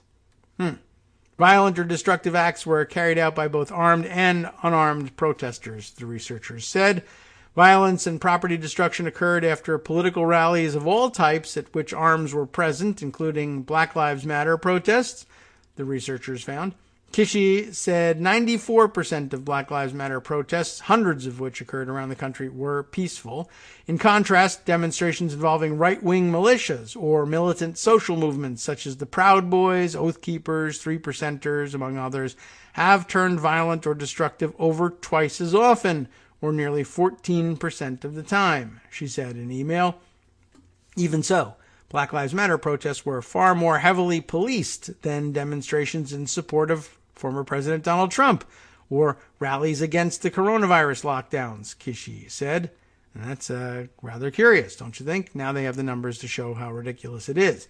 Last summer, as protests erupted over the murder of George Floyd and police violence against people of color, there was a marked increase in the number of armed protests in states where carrying guns in public is legal. The 3 months following Floyd's death in Minneapolis accounted for more than half of all armed protests in the 18 months studied. Armed protesters typically weren't aligned with the Black Lives Matter movement. Rather, in cities from Kenosha, Wisconsin, to Tyler, Texas, groups of armed vigilantes faced off against these protesters. Nearly 85% of the armed demonstrations that took place at the same time as Black Lives Matter protests were in opposition to those marches, the study found. The consequences were often violent and sometimes deadly, with protesters on both ends of the political spectrum engaging in violent or destructive activity, the study found. But coupled with the other study that we mentioned, I think, in reading through the Kyle Rittenhouse, or part of the Kyle Rittenhouse profile that I had pointed to last week, on Friday, appeared to demonstrate that it's the presence of guns, very often, and in fact most often brought to these situations by the right-wing protesters or counter-protesters, whatever they may be in that capacity, that the presence of guns is what appears to escalate the move toward violence, and this study appears to say the same. So I guess it's actually possible to lay the blame for the bulk of the violence that ensues, even if it's perpetrated by people on the other side. It could very well all be being triggered by the presence of the guns, which tend to be most often the fault of the right-wing protesters at these gatherings, let's say. In Kenosha, of course, that was where Rittenhouse shot 3 people at a Black Lives Matter protest, killing 2. In Portland, the same month, a protester with the far-right group Patriot Prayer was shot and killed by a counter-protester who identified with the anti-fascist movement. So yes, both sides. And yes, both sides often bring the guns. So they do their best to defuse the results here. But yeah, basically, it really doesn't matter who brings the guns. It will escalate things on both sides. But, you should be aware that, generally speaking, the guns are coming, I would say the vast majority of them coming from one side. The crux of this phenomenon and report is simple. When firearms are involved, demonstrations are likely to lead to bloodshed, said Justin Wagner, Director of Investigations at Everytown for Gun Safety, which pushes for tighter gun laws. We can now see how easy access to firearms, particularly for far-right extremists and white supremacists, has continued to put our First Amendment rights in jeopardy, he said. Rittenhouse is charged with homicide, attempted homicide, and 4 other felonies. The shooter in Portland was, of course, just to both sides this thing, killed by federal agents attempting to arrest him. So there's that. The January 6th insurrection is the most prominent example of a takeover of a government building by members of the extremist far right. On a smaller scale, protesters, often armed, have gathered in shows of force at government buildings across the country. The report found more than 100 of the armed protests studied took place at government buildings, including state houses, vote counting centers, and the U.S. Capitol. 12 of those protests turned violent, researchers found. In December, the state capital of Salem, Oregon, was overrun by armed protesters after a Republican lawmaker allowed them into the building. You remember that story. Pro-Trump anti-mask protesters fought with police and pepper-sprayed officers and journalists. 4 people were arrested in the riot. By the way, the lawmaker who let them in expelled from that body. The findings show the chilling effect of guns on the democratic process, said Arjun Sethi, a law professor at Georgetown University Law Center who was not involved with the study. Armed groups at government buildings, overwhelmingly made up of white males, send a threatening message to marginalized members of the community, Sethi said. It's a message of intimidation and harassment, and in some ways discourages minorities and other marginalized communities from actively participating in democracy. That's the point, said Sarah Vinson, a forensic psychiatrist and associate professor of psychiatry and behavioral sciences at Morehouse School of Medicine. It harkens back to the context of white men not getting what they want and being violent, Vinson said. When people come to city centers or capitals and they do that, there's a level of boldness that can be concerning to people who have been on the receiving end of violence from that same demographic. Local and state governments can take action to limit armed protests and minimize violence and disruption, Wagner said. In Virginia, for example, the state legislature passed a bill earlier this year prohibiting the carrying of firearms within Capitol Square and the Capitol building, which has been the site of massive pro-gun rallies. In January, the Michigan State Capitol Commission voted unanimously to prohibit the open carry of weapons in the Capitol building. That followed a 2020 incident in which dozens of armed protesters took over the Capitol to demand an end to coronavirus stay-at-home orders. Neither turned violent, importantly. These armed demonstrations in public spaces, particularly state capitals, are dangerous and clearly an attempt to intimidate lawmakers, Wagner said. The good news is that we can stop this armed intimidation by simply following the lead of Virginia and Washington and passing common sense laws to prohibit firearms from public spaces and government buildings. So that is good news. The better news is that's the end of the article. So we've actually managed to get all of that in today before we run up against our time limits. Speaking of time limits and things that we may have to do, I'll have to talk to Justice a little bit about this. But, it being summer and kids going back to school and other things happening here at KITM World Headquarters. This Wednesday, simple thing, just got to take the kids in for orthodontics. But, of course, it has to happen in the morning because orthodontists, for whatever reason, will only do the stuff that they do in the morning. I don't really know what they do for the rest of the day, but it's not the stuff we're getting. So Wednesday, this coming Wednesday, which is also my birthday, by the way. I will celebrate my birthday by leaving the air early, which is not really a great celebration. But I think what we'll do, just so we don't disrupt things with Greg, is Greg and I will take care of the first hour of the show as usual. And then, just like when we were away on vacation, we may just call it quits after that first hour. And just, we'll entertain you with some other programming in between then and the West Coast Cookbook and Speakeasy. I don't know whether they'll launch that at 10 a.m. or just stick to the 11 o'clock schedule, but we'll talk about it and see what we can do about it. I just gotta be gone to do that. And then next week, Tuesday, I will also have to be gone. That, like I said, the more personal business here at KITM World Headquarters. It's no secret or anything, but it's, like I say, personal matters. It is my father-in-law passed away at the end of last week, and that's the date of his funeral, August 31st, next Tuesday. We'll see if we can't prepare something to keep you company during that time, and that might be a good time to go back to that Kyle Rittenhouse profile, because we never got to the part in the rereading of it that I thought was most interesting about it. I only gave you the irritating part, which was about Kyle Rittenhouse being, kind of an out-of-control jerk and then shooting people. And that's bad, and it didn't change any minds, I don't think, about what's going on in and around Kyle Rittenhouse's life. But there's some other more interesting stuff there. Not that I think it excuses any of what he did. And a lot of the interesting information that emerged from it is further belied by the latest news, which I also shared with you on Friday, that he apparently videotaped himself a week or two prior to the shootings in Kenosha, basically talking about how much he wished he had his gun on him so that he could shoot some other people in some other inappropriate circumstances. So, he's not out of the woods in terms of judgment of his being a jerk.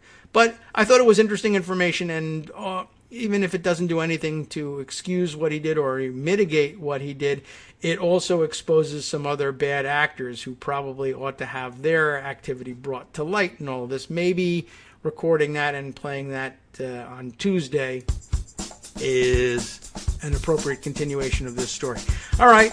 Well, there's lots more going on, but we have reached the end of today's program. Tomorrow is Tuesday. Joan McCarter should be on hand. It's a big day for the voting and in the House of Representatives. I guess unless it's taken care of tonight, but I do think they'll probably end up voting on the rule tomorrow, and then I guess taking up some of the other measures that have to go along with it once the rule clears the way for their consideration. So it'll be a big legislative day tomorrow. We'll check in on that. Most of it probably won't have happened at the time that we're on the air, but we can speculate about what's coming. And then so much more that there is available for us to explore in the next week or so of shows. We'll take care of all of that. Next, of course, Justice Putnam with the West Coast Cookbook and Speakeasy. Might as well start... here I am once again. The surest way to make sure that that Justice hasn't sent a summary of what's coming up on the West Coast Cookbook and Speakeasy is to start early on it. But I have to say, faithfully, every day, 99.9% of the time, that summary is in my inbox, so to speak, on Skype 15 minutes early. Never miss it. And there it is now. But only because I gave time for it today. Just figured. It doesn't matter. The show's going to be great. You know it. Stay tuned. You've been listening to Kagro in the Morning with David Waldman. Well, he's got news on anti-mask Republicans on the campaign trail for the 2021 governor's races. The Texas Attorney General casually suggesting that Afghan refugees sent to his state might be terrorists. And bus driver shortages are the latest challenge hitting U.S. schools. We have that shortage here. They advertise it all the time. Stay tuned.